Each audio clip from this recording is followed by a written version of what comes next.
A lot of political leaders will be hoping to clinch the nominations come tomorrow, and the Law Society of Kenya has released an integrity report that lists leaders tainted by corrupt scandals. LSK Chairman Eric Mutua says that over 10,000 lawyers will disseminate this information to the electorate. A number of those mentioned are vying for various elective seats, and according to LSK, they say people are not suitable to sit in office.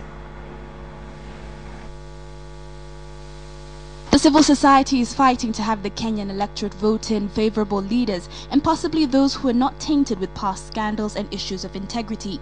The election will either make or break the promise of Kenya's constitution. And to ensure that voters go to the ballot fully informed, the Law Society of Kenya has released a report with the names of leaders who have been implicated in past scandals, with the hope that voters will be dissuaded from voting them into elective positions. As far as we are concerned, if you have not been cleared in these reports, then you do not meet that chapter of integrity, leadership and integrity. The report adversely names 13 members of the 10th Parliament who are vying for elective posts. Chapter 6 deals with issues beyond criminality. It deals with the conduct, with the general conduct of those who've held public office. That information is not necessarily going to be with the Ethics and Anti-Corruption Commission. In late 2012, members of the 10th Parliament made amendments to the Leadership and Integrity Bill, claiming that if it was passed in its original form, it would lock out most, if not all, politicians vying for elective posts. To the dismay of a section of Kenyans, the presumably watered-down bill was assented to by the president. There was a hope that even as parliamentarians seemed to look out for their own interests, the judiciary would step up and enforce the law despite its leniency.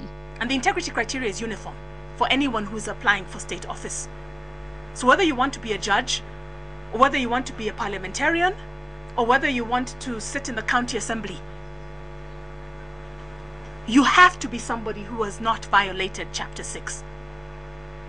The judiciary has distanced itself from any responsibility of barring any unsuitable leader from vying in the next election. Instead, it has handed this responsibility to the Independent Electoral and Boundaries Commission Chairman Isaac Hassan.